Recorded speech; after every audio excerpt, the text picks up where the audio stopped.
Hola, bienvenidos a todos a CyberIcon, donde vamos a hablar en esta ocasión de los ejercicios de tipo Parper. Uno de los problemas más habituales cuando una compañía ejecuta los servicios de Red Team, al final resulta en qué me aporta realmente, ¿no? ¿Cuál es el valor realmente de un ejercicio de Red Team? Sin duda es comprobar las capacidades de detección y de monitorización de nuestro SOC, si realmente somos capaces de ver en tiempo real o a posteriori por un análisis posterior forense de un incidente de seguridad, si somos capaces de reproducirlo. Sin duda ayuda a saber cuál es la medida real de nuestra capacidad de detección y de respuesta.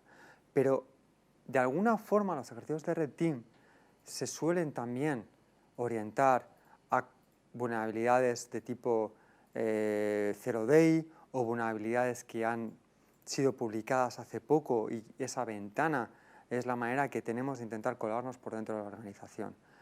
¿Qué aporta realmente en mis capacidades de detección y de respuesta? En los últimos años se habla mucho del tema de Parpel, combinar esos equipos rojos con esos equipos azules para realmente orientar las pruebas a nuestras capacidades de detección y de alguna forma poder mejorarlas, quedando ese valor residual cuando los ejecutamos, esos planes cuando los ejecutamos.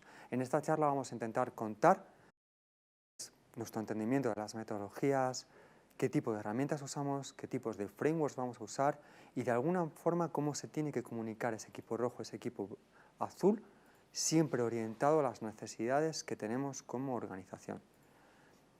Mi nombre es Alexandre, soy el responsable de los servicios de seguridad ofensiva en Deloitte y tenemos la oportunidad de poder trabajar con muchos clientes maravillosos de donde aprendemos en el día a día y donde también intentamos solventar esos retos que nos hacen y por ese conocimiento que vamos ganando gracias a nuestros clientes, vamos a ver un poco cuál es nuestro entendimiento de ataques Parper. Sobre todo al final, en estos ataques lo que estamos buscando es emular de forma realista usuarios, amenazas, APTs que realmente están ocurriendo. De forma realista, es decir, en nuestra organización.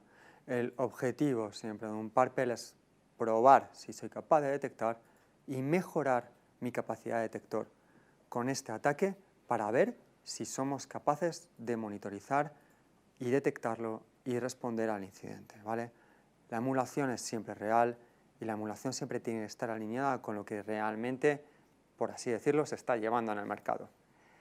Para saber lo que se está llevando en el mercado, el otro eje fundamental es tener cierta inteligencia y estar esa inteligencia orientada a nuestra organización. He dicho cierta porque al final los servicios de Threat Intel son tremendamente amplios, cubren un abanico de opciones enormes.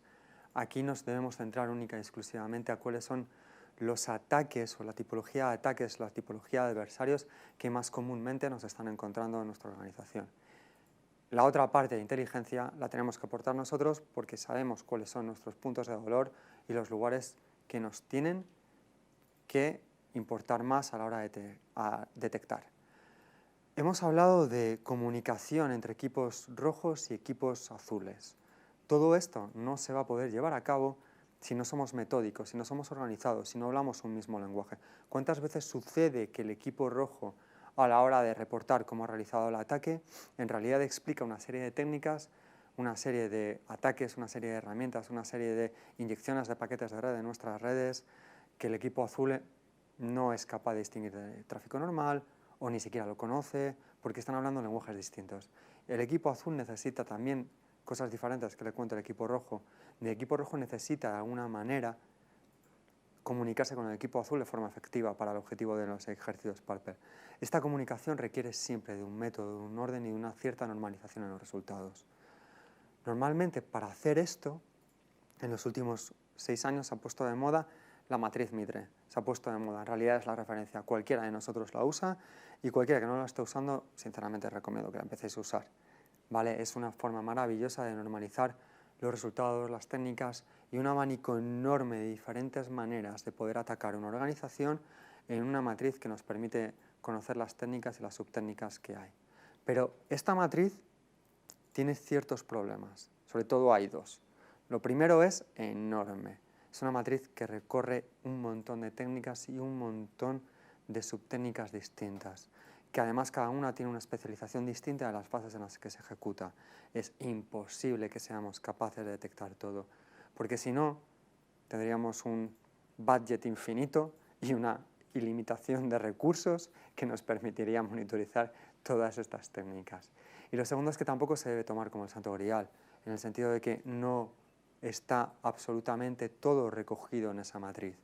No todas las subtécnicas se listan y además cada X tiempo se van incluyendo nuevas técnicas y nuevas capacidades que se van viendo que se realizan como ataques normales y por tanto también debemos tener en cuenta toda la capacidad de respuesta a incidente que tenemos y que conocemos para poder alimentar esta matriz de una forma activa y dinámica, incluyendo nuevas técnicas o nuevas afectaciones que nosotros hemos tenido en nuestras redes, nuevas situaciones que nos hemos encontrado, realidades que son muy orientadas hacia nuestro propio negocio y hacia nuestra propia organización, ¿vale? Es fantástico para normalizarlo, pero no es el santo grial. Tiene que tener cierto dinamismo y cierta capacidad para que nosotros podamos incluir cosas. Vamos a intentar ver cómo se construye un plan de emulación. Hemos dicho antes que la matriz que usamos como referencia, la matriz Mitre, es enorme. No vamos a poder cubrirla todo. Y además, tenemos que también tener en cuenta qué es lo que nos importa a nosotros como organización. ¿Vale? Para esos servicios es muy importante aplicar inteligencia. Ya digo, a través de lo que se está ejecutando en el mundo por los atacantes, por las organizaciones que nos encontramos en nuestro día a día, en nuestros incident response, que de alguna forma los proveedores os comunicamos, que de alguna forma vosotros también, comunidad, sabéis, y obviamente toda la parte que está muy orientada al negocio y que se entiende como la más importante, ya que es la referencia de los puntos de dolor que hay que cubrir. A partir de esto, se deben definir cuáles son los adversarios modelos, aquellos que son realmente los que nos van a resultar más probables que nos encontremos. De alguna forma, estos adversarios modelos nos van a definir nuestros TTPs, las técnicas, tácticas y procedimientos que ellos están siguiendo, listarán una serie de técnicas.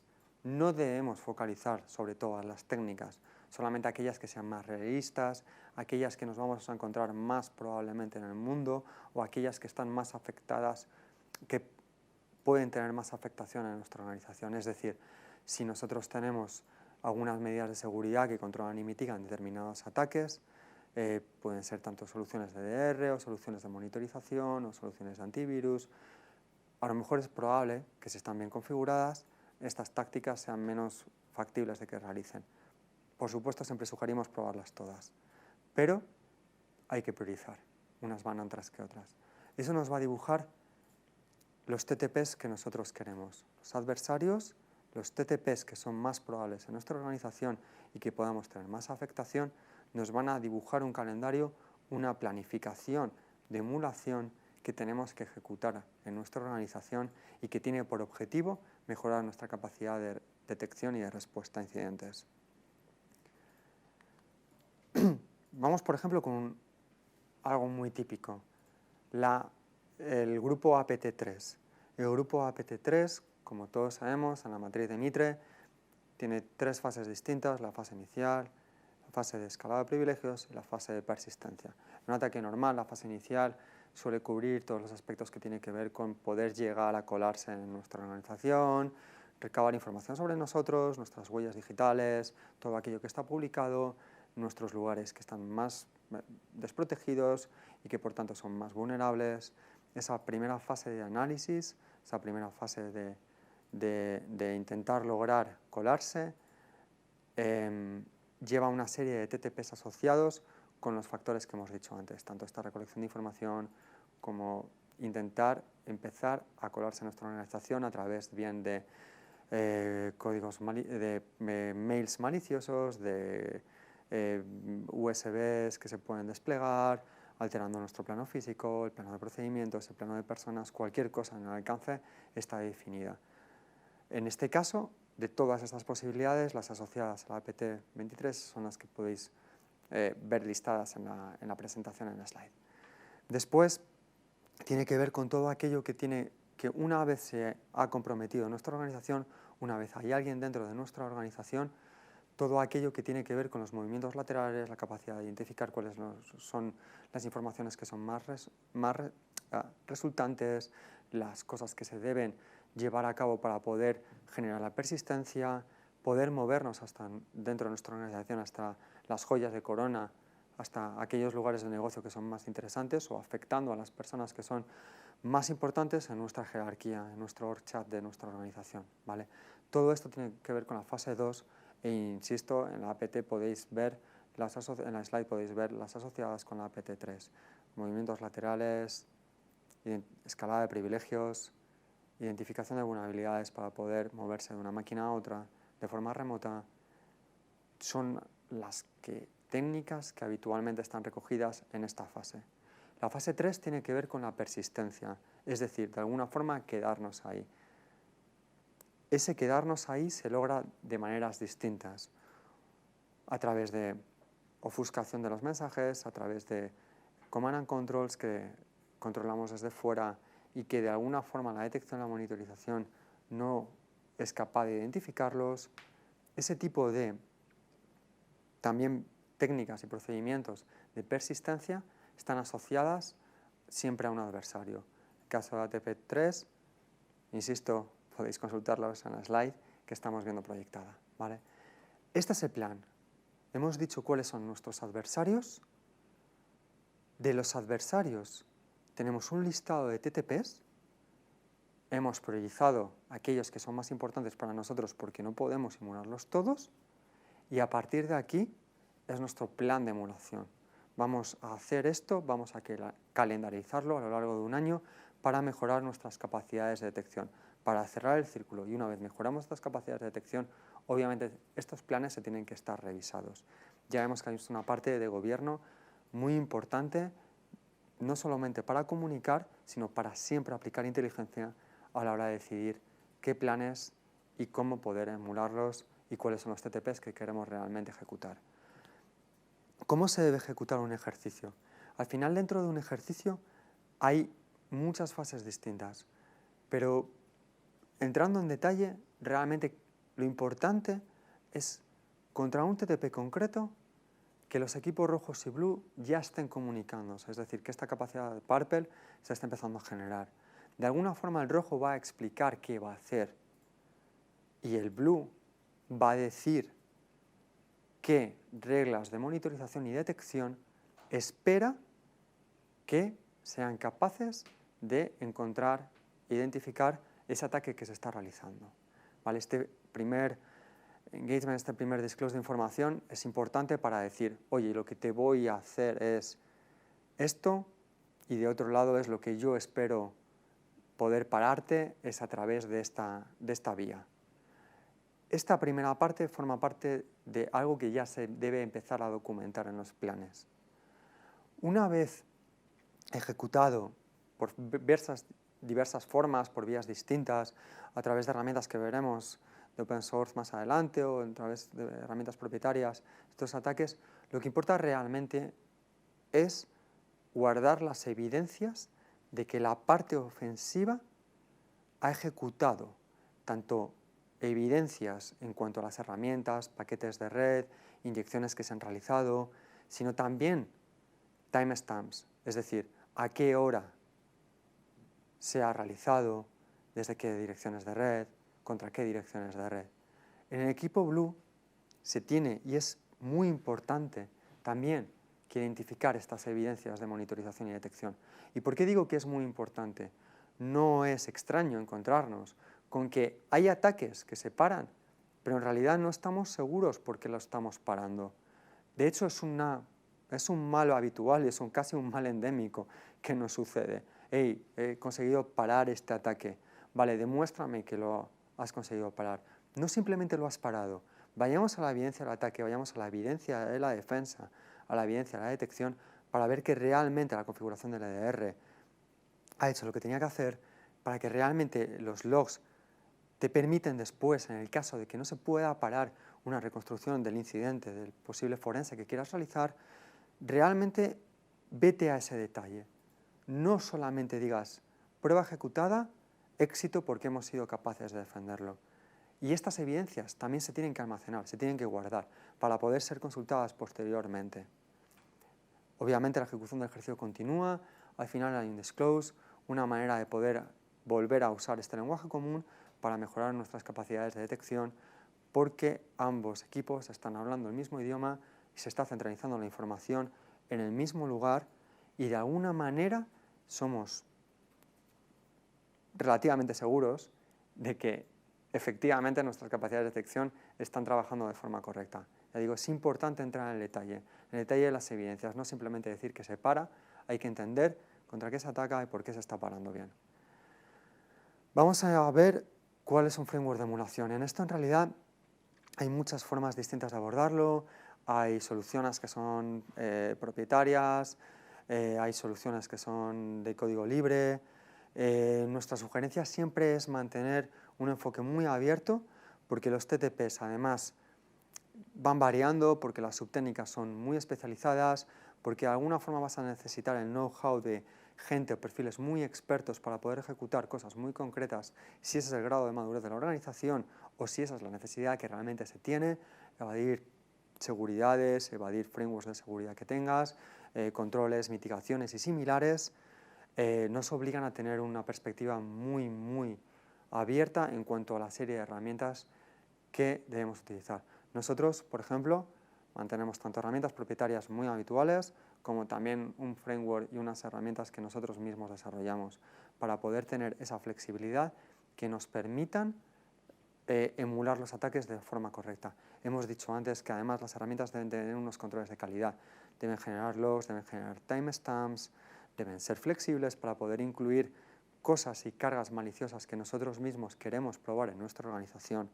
Por eso es tan importante también a veces irse de esos frameworks propietarios para poder nosotros incluir todo ese know-how de nuestros equipos de seguridad ofensiva en estas herramientas, volcándolo ese know-how para poder emular las cosas de forma más correcta. A continuación vamos a enseñaros una herramienta que desde nuestro juicio y además está mantenida por la misma gente que soporta la matriz Mitre, debe contemplar todas las características que hemos dicho antes y es obviamente una de las herramientas que nosotros usamos para poder desarrollar nuestros ejercicios de emulación. Vamos a ver la emulación a través de esta herramienta que satisface las características que hemos dicho antes para poder ejecutar ataques y emularlos en nuestras organizaciones, en las redes de nuestra organización. Calera es muy flexible, tiene la posibilidad de ver los agentes, son binarios que hemos distribuido en alguna serie de máquinas, de alguna forma estos binarios se ejecutan y nos están diciendo los procesos en donde están ejecutando, los PIDs asociados, para que también nuestras monitorizaciones no nos salten las alertas. Tiene una capacidad para ver los perfiles de ataque que podemos usar, se pueden incluir obviamente perfiles nuevos y usar los que ya están prefabricados. Por ejemplo, vamos a usar Hunter. Hunter al final es el perfil que tiene que ver con la capacidad de reconocimiento, la capacidad de identificar información que nosotros estamos dejando de forma digital de nuestra organización en la red o internamente. SARs compartidas, SMBs, carpetas que no deben estar ahí, ficheros que pueden tener información sensible. Este tipo de trabajo lo realiza el perfil Hunter, que está ya predefinido en Caldera y que realizará una serie de pruebas concretas que nosotros podremos también añadir en los binarios que hemos visto anteriormente. Ya solamente queda ejecutarlo. Directamente elegimos el perfil Hunter y nombramos el test y le damos a ejecutar. De forma automática, en los binarios que hemos dicho antes, que están desplegados en las máquinas, se van a realizar una serie de operaciones que van a intentar encontrar esos ficheros, esa información sensible, esas carpetas compartidas, esas cosas que no deberían estar en nuestra organización y que facilitan después ataques posteriores. Esto es una muestra, una herramienta ofensiva que nos permite emular ataques, que es flexible y que cumple las características que nosotros hemos dicho antes y que obviamente está dentro de la suite que nosotros usamos en estos servicios. Y de verdad que recomiendo que vosotros empecéis a usarla. Hemos visto antes una demostración de una herramienta que usamos en nuestras simulaciones. Y ahora vamos a hablar un poco de qué características debe tener nuestro framework de reporte. Esa comunicación es el lugar común en donde el equipo rojo y el equipo azul van a hablar y que de esa manera van a poder realmente mejorar nuestras capacidades de detección. Obviamente se tiene que tener una flexibilidad para poder incluir evidencias. Tiene que permitirnos manejar todo el timeline de nuestras simulaciones. Es decir, saber qué ha sucedido a este minuto, cuál es la regla que ha saltado, cuál es el trigger de nuestra monitorización, cuál es la alarma que hemos recibido y en qué momento, desde qué orígenes y similar. Todo esto componen un buen framework de reporte, que el objetivo final es que el equipo ofensivo y el equipo defensivo tengan un mismo punto central donde volcar la información en estos trabajos de emulación para poder aprender y mantener un histórico de los mismos y en el tiempo nos permitan ir incluyendo más información e ir mejorando nuestras capacidades de detección. Como hemos visto antes, vamos a enseñaros una posible solución que es flexible y que satisface todas las condiciones que hemos introducido previamente. Vamos a ver ese framework, esa solución que tenemos para la parte de reporting continuo entre los equipos ofensivos y los equipos defensivos. Esta es una solución llamada CTR, que está de código libre y que nos permite, tiene un montón de casos de test de TTPs predefinidos y que también nosotros vamos a poder definir aquellos que nos hemos encontrado. Vamos a mostrar un ejemplo de uno que hemos generado de forma para esta presentación. En este, simplemente en la parte ofensiva, vamos contando las tácticas, las técnicas que tiene, qué fase está asociada, cuáles son las herramientas que tenemos para poder ejecutarlo. Bueno, he puesto Power View, en realidad no es así, no se ejecuta así, pero bueno, de alguna manera tenía que poder implicarlo. Las medidas defensivas que tenemos, que esperamos que se puedan controlar, las reglas de detección, las reglas de prevención y las reglas de mitigación que están asociadas, ¿vale? Una vez tengamos los casos de uso que queremos ejecutar, podemos hacer la parte de campañas, ¿vale? En este hemos generado una campaña concreta que va a ejecutar tan solo el caso de uso que hemos visto anterior. La llamamos, lo asociamos a una organización y son los detalles que podemos sumar en nuestra campaña. Recordad que lo importante también es, de alguna forma, los nombres que podamos usar para que estas estén referenciadas dentro de un plan. Una vez hecho, podemos ver cómo se lanza. En este caso podemos ver que esta campaña solo tiene un TTP que probar, que es esa que hemos generado anteriormente. Y aquí ya es el frame donde podemos comunicarnos entre los distintos equipos. Qué IPs vamos a atacar, cuáles las IPs de origen desde nuestros ataques, qué herramientas vamos a poder hacer, algún tipo de tag en el caso que queramos defenderlo, y simplemente lanzamos a ejecutarlo. Como podemos ver, timeline, cuando ha empezado el ataque, el equipo rojo en este momento ya estaría a través de las herramientas emulando el ataque. Imaginemos que hemos podido detectarlo, aquí añadiríamos la evidencia de nuestra detección. Recordemos, es importante mantener evidencias de ataque y evidencias de defensa para poder aprender posteriormente. Y esta solución al final tiene un bonito reporte que en este caso es maravilloso porque nos dice que todo se ha solventado bien. Una vez visto las soluciones para poder tener este reporte común entre los equipos ofensivos y defensivos, vamos a ver cuáles son las reglas generales que deben regir estas pruebas de emulación. Lo primero y fundamental, organízate bien, sé inteligente, aplica tu inteligencia y el conocimiento que tienes de tu propia organización para discernir lo importante de lo que no es tan importante y priorizar y poder emular solamente aquello que realmente te va a aportar.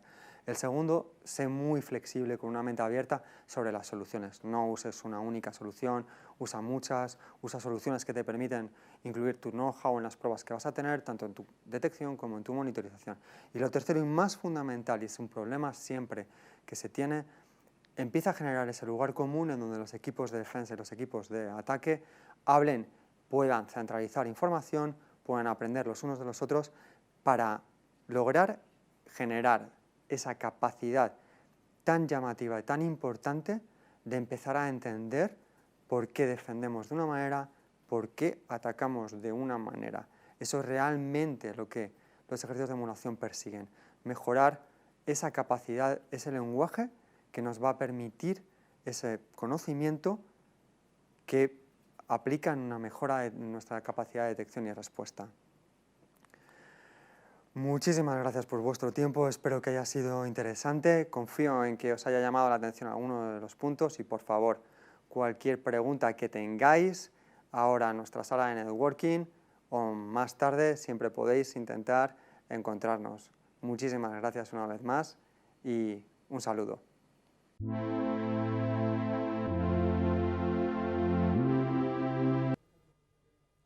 Bueno, muchísimas gracias, Alex, por la charla. Espero que Vosotros. os haya gustado. Bueno, tenemos un par de preguntas en el chat. La primera es de Lidia Paz, que es bastante típica. Quieren saber cuál es la diferencia entre un Red Team y un Purple Team. Pues es una buena pregunta y sobre todo teniendo en cuenta cómo lo tenemos que pensar y montar dentro de las organizaciones. El Red Team al final, como habíamos visto un poco también dentro de la charla, tiene por objetivo probar las medidas de detección que tenemos en la compañía. Y el Purple tiene por el objetivo principal es mejorar nuestra capacidad de detección. Entonces, para mí son dos ejercicios, para nosotros y la comunidad, son dos ejercicios completamente complementarios. Sugerimos siempre hacer unos ejercicios de Red Team en donde vamos a ver si lo que estamos monitorizando en este momento es correcto o no y se debe mejorar. Y el Purple siempre tiene por objetivo intentar mejorar esa capacidad de detección que estamos montando en nuestra organización, ¿vale? Al final siempre un Red Team está sujeto a eventualidades típicas en el frame donde lo vamos a ejecutar, como pueden ser vulnerabilidades 0 days o situaciones en donde a lo mejor un usuario ya ha clicado o eventos concretos de nuestras instalaciones o de nuestros procesos de personas, ¿vale? Siempre en un timeline muy concreto que es en el periodo en donde se está ejecutando. Un Purple tiene que mirar la foto más allá, tiene que ver cuál es el objetivo más probable, cuál es la amenaza más probable y tiene que enfocar las emulaciones orientado a eso y mejorar la capacidad de detección. Podemos tener un buen Purple y a la vez un Red Team en donde, digamos, haya logrado un éxito desde el punto de vista atacante. Tiene que haber una retroalimentación obviamente en el Purple, pero son dos procesos completamente complementarios pero distintos y deben buscar fases diferentes y deben ser ejecutados siempre por equipos distintos. Genial. Y la siguiente pregunta es de Qué bueno. Alfonso... ¿Qué? Nada. La siguiente es de Alfonso Asenjo. Te felicita por la exposición y dice Muchas gracias, Alfonso. ¿qué actores intervienen en un proceso de Purple Team? Pues es muy buena pregunta. Creemos que, o sea, de alguna forma tiene que estar definido por un modelo de gobierno que venga desde cuál es el escenario más probable en nuestra organización desde que realmente tendría un impacto más grave y cuáles son los atacantes que son más probables en nuestra organización. Entonces, ya por ahí parte que necesitas Threat Intel y por ahí parte también en el escenario que nos afectaría más, necesitas que haya una incorporación de tus BCPs o de tus Disaster Recovery Planes para poder saber qué es lo peor que te puede ocurrir, cuál es tu riesgo máximo y cómo deberías actuar. Vale, entonces ahí ya tenemos dos patas. Tienes una pata claramente desde un punto de gobierno, tienes una pata de Intel. Y después, totalmente alejado de la parte de Red Team, necesitas que haya la gente de Blue, la gente que está en tu capacidad de detección y monitorización, y siempre un equipo independiente, pero que se empiece a generar ese lenguaje común que hemos hablado en la charla, que es tan importante, entre la gente de seguridad ofensiva y la gente de seguridad defensiva. Entonces necesitas también un equipo muy especializado para poder ejecutar la parte de Purple Team. Además, la parte de Purple Team siempre sugerimos que haya tanto una capacidad manual para poder ejecutarlo, como también una serie de automatismos que estén generados para poder desarrollar todo el tipo de scripts y también configurar todas esas herramientas que hemos estado viendo para hacer tu propio framework. Entonces, por resumirlo un poco, necesitas un modelo de gobierno, necesitas tu capacidad de Threat Intel, tu gente de detección y monitorización que empieces ya a identificar que van a ser las personas que más van a hablar con estos equipos de seguridad ofensiva y un equipo de seguridad ofensiva ad hoc para estos ejercicios de Purple Team. Y siempre, por supuesto, esto tiene que tener cierto sponsorship desde la parte de la seguridad, desde el CISO, para que se puedan ver cuáles son los avances que los procesos están dando y cuál es realmente el retorno que tienes que esperar y cómo vas a orientar las campañas. ¿Vale? Genial, creo que ha quedado bastante claro. Bueno, Claro. pues os voy a dejar ahora con Alex también porque viene la charla de Smart Contract Esperamos que os y guste. esperamos que os guste mucho, igual que esta. Muchas gracias a todos.